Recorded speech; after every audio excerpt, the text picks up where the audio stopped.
Good day. For our lesson today, we will talk about Code of Ethics for IT Professional. So to begin, let's start defining what is ethics. Ethics is the study of the general nature of morals and of the specific moral choices individuals make. Morals involve conforming to established or accepted ideas of right and wrong, and as generally dictated by society. These are usually viewed as being black and white. Ethical issues often involve subtitle distinctions such as the difference between fairness and equity.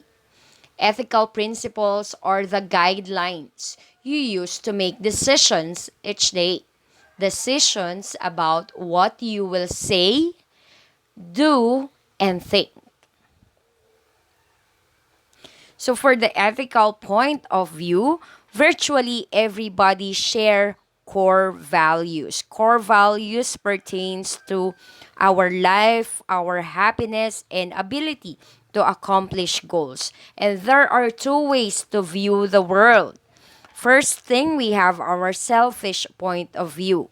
So when we say selfish point of view, we only consider our own self and its core values. While on the other hand, the ethical point of view, aside from our self, we also respect other people and their core values in creating decisions. These are important terms that we need in understanding the ethics, the code of ethics of an IT professional. First, we have the society. Society pertains to association of people organized under a system of rules. So when we say rules, these are designed to advance the good of members over time. We also have here morality, which pertains to a society's rules of conduct, what people ought and what people ought not to do in various situations. And we also have here the ethics, which pertains to the rational examination of morality and as well as evaluation of people's behavior. So, why study ethics? Ethics is very important to us. It is important because it will be our basis as well in creating our decision every day. The study of ethics is particularly relevant. Our society is changing rapidly as it incorporates the latest advances in information technology. So these inventions have brought us many benefits. When we encounter new problems, we need to decide which activities are good, neutral, and bad. So here are some scenarios that we can work on. First scenario, Kyle lives in Malaysia and really enjoys watching movies. The only way to watch movies that he can afford is to buy the illegally pirated version sold on the streets of Kuala Lumpur, which he does when he has the money. The question is what he does unethical? And for our scenario two, I also really enjoy watching movies and I'm a tourist in Malaysia. I buy the pirated ones on the streets to take back to London. I also know this helps the local economy. Is what I did unethical? Okay, let's discuss on this, guys.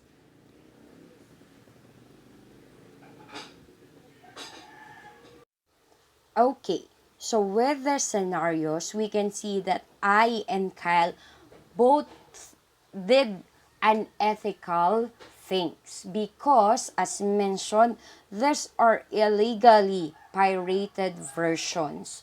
So we must not patronize illegally pirated versions of items. Okay, moving forward. The origin of ethics is said to be man should not simply live, but live well with conduct governed by moderate virtue.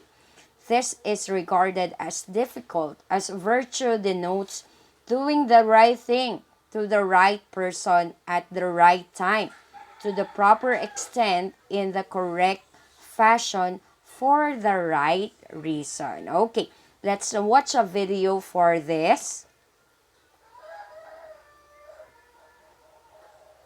Okay, so what makes an ethical theory persuasive? What makes a good argument is that new technologies made us socially responsible. So that means the latest advances in technology also entails people to be responsible of what they are doing with these technologies, or they are up to be socially responsible in using these things. And then we also have here our ethical theories, which are subjective relativism, cultural relativism, divine command theory, Kantianism, act of utilitarianism, rule, act and rule utilitarianism, and social contract theory. Okay, for subjective relativism, so relativism states that there is no universal truth and that moral principles are dictated by the culture and customs of each society. So for example of that is the topless bathing is prevalent in Europe but generally banned on public beaches in United States. Okay, for our subjective relativism, each person decides right and wrong for himself or herself. What's right for you may not be right for me. So that is how it goes. You as a person decide which you think is right for you and what is wrong for you. Here is another case that we can talk about for subjective relativism. Well-meaning and intelligent people disagree on moral issues. For example, the abortion in the United States. And we also have here ethical debates are disagreeable and pointless. It takes time on debates, so we have 30 years. So what are your points of view on these subjects or on these cases?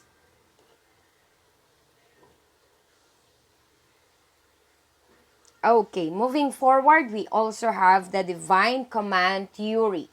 So this command theory follows the principle that God is all-knowing and that moral standards are perfectly stated by God's law, such as the Ten Commandments. So for the case for divine command theory, we have here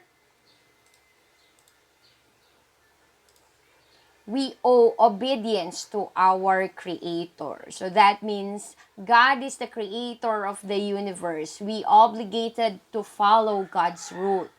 The second one is God is all good and all knowing. God knows better than we do. He has His plans. And lastly, God is the ultimate authority. So that means people should be religious. The goal is to create a society where everyone obeys moral rules or moral laws. Cases against divine command theory includes different holy books disagree. So there is no single holy book. The second one is society is multicultural or secular, wherein some people are atheists. Society's moral guidelines should emerge from secular authority, not religious authority. some moral problems not addressed in holy books. So there are no verse in the Bible mentioning the internet. So when we discuss moral problems arising from IT, a proponent of divine command theory must resort to analogy. The next one is the good is not equivalent to God. So there is an objective standard of goodness that God meets perfectly. And then the last one is based on obedience or not reason. The instruction is right because it's commanded by God. Moving forward, we also have here our act of utilitarianism. So when we say utilitarianism, it judges actions to be right or wrong solely by their consequences. Actions that generate greater happiness are deemed to be better than those actions that lead to less happiness. Individual happiness is not important and consider the greater good. So actions are judged solely by consequences. Actions that generate greater happiness are judged to be better than actions that lead to unhappiness or less happiness. So, this means that an action is right to the extent that it increases the total happiness of the affected parties. Utility is also the tendency of an object to produce happiness or prevent happiness on an individual or of the affected parties. Next, we have our virtue ethics. Virtue ethics teaches that we each have an internal moral compass and should try to be a person who spontaneously follows that guide. Example of it is a supervisor who views the person who volunteered to clean up a park as a better person than the workers who are there because of court-ordered community service. Next, we also have duty-based ethical system or deontology, which suggests we should all follow common moral codes and apply those to all humanity. So example of it is the human rights or like the freedom of religion. So we have the freedom to choose which religion we want to join in. Should be respected for all people because human rights should be applied universally. And then we have here ethics in technology, which is very important. So these are the terms that we need to identify or to know. First and foremost, we have our intellectual property. One obvious area of ethical challenge in technology is intellectual property rights. Intellectual property is work that is the result of someone's creativity and knowledge, such as music, writing, and software, that is protected by copyright law and documented by copyrights, patents, and trademarks. Anti-piracy efforts by various organizations and governments aim to protect IP or intellectual property rights, an issue that has been an ongoing and important one in the technology industry. Next one, we have our privacy. So privacy in technology is also posing new ethical issues related to it. Intellectual personal agents like Alexa are constantly listening to you and combining through your data, such as your emails and texts, to help determine your needs. Many people are concerned about the loss of privacy from such agents. Next one, we have social justice. Technological processing power has led to new issues that impact social justice. Consider predictive policing, gathering data from different sources, analyzing it, and then using the results to prevent future crime. Data sources may include crime maps, traffic camera data, surveillance footage, and social media network analysis. But at what point does the possibility of a crime warrant intervention? Is predictive policing just another way to justify racial profiling? Next is liability. 3D printing is revolutionizing the way items are manufactured, causing a range of issues involving IP, rights, and liability. In traditional manufacturing, it is relatively easy to enforce safety laws. Consider the manufacture of bicycle helmets. Traditional manufacturers are held accountable for delivering safely designed products free from defects in workmanship. Products are subjected to safety testing prior to being sold to the public and must conform to legal safety guidelines. If you buy a helmet and are injured while riding your bike because of a defect in the design of or materials used in the helmet, you can sue the manufacturer for damages. Manufacturers protect their designs through IP or intellectual property by obtaining patents. Okay. Next one is censorship. Various countries have different answers to the question of what information their people should be allowed to see. For instance, India blocked over 800 pornographic sites recently, sparking a huge debate about free speech and personal freedom. The ban was partially lifted in a few days, with only sites deemed to be promoting child pornography still blocked. Blocking child pornography is obviously a laudable goal, but other countries block many different types of websites. So, for example, the Chinese government has demanded that search engine providers like Google self-censor their search engines, restricting search results for sensitive information.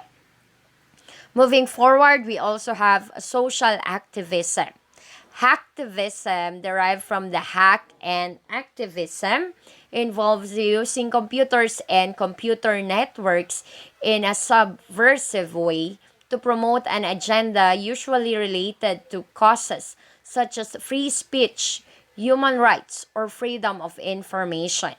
Essentially, it is using computer hacking to effect some sort of social change. An example of early hacktivism is the Worms Against Nuclear Killers, or the WANK, a computer worm that anti-nuclear activists in Australia unleashed into the networks of NASA in 1989 to protest the launch of a shuttle that carried radioactive plutonium. As computer security has grown more sophisticated, attacks today are usually carried out by groups of hackers, such as the group Anonymous, or groups of computer scientists funded by nation states for the specific purpose of hacking.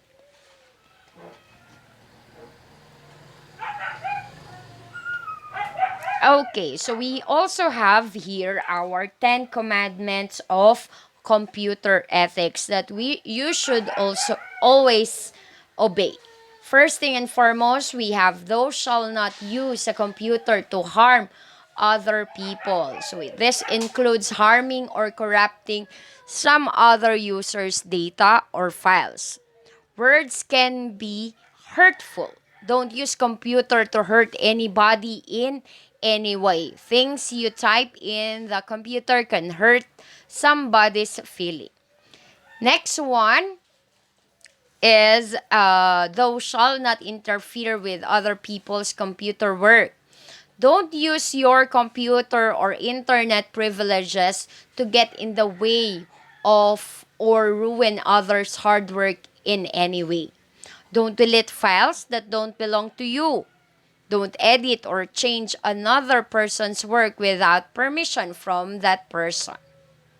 Third, thou shalt not snoop around in other people's computer files. We have our respect privacy. Never go into another person's emails or personal files without permission from that person. Emails are private conversations and are only meant for the person who the email is being sent to. Files on somebody's computers are also private and should not be looked at without permission. And then for the fourth one, thou shalt not use a computer to steal, just like the news about the ATM scam. So we should not do that, or we should not be involved on those things. Fifth, thou shalt not use a computer to bear false witness, false information in the on in the computer, or what we call our fake news. You should always be truthful, guys. And then the sixth one, thou shalt not copy or use proprietary software for which you have not paid, just like what we have in our scenario a while ago about Kyle, who is living in Malaysia. So prevent or do not download illegal files or do not use illegal files. The seventh commandment of computer ethics is that thou shalt not use the other people's computer resources without authorization or proper compensation. So before putting a program or software on your computer, make sure you have the permission from the company. Then the eighth commandment, thou shalt not appropriate other people's intellectual output. Don't use computer or internet to take another person's work and use it as your own. Never do that. And then the ninth, thou shalt think about the social consequences of the program you are writing or the system you are designing. If you design something to be put on the internet or for others to use, think about what could happen. Example, the FB viruses sent. And then the last commandment of computer ethics, thou shalt always use a computer in ways that ensure consideration and respect for your fellow human. So that is the biggest commandment. Know how to respect other people. Okay, so that would be all, and thank you.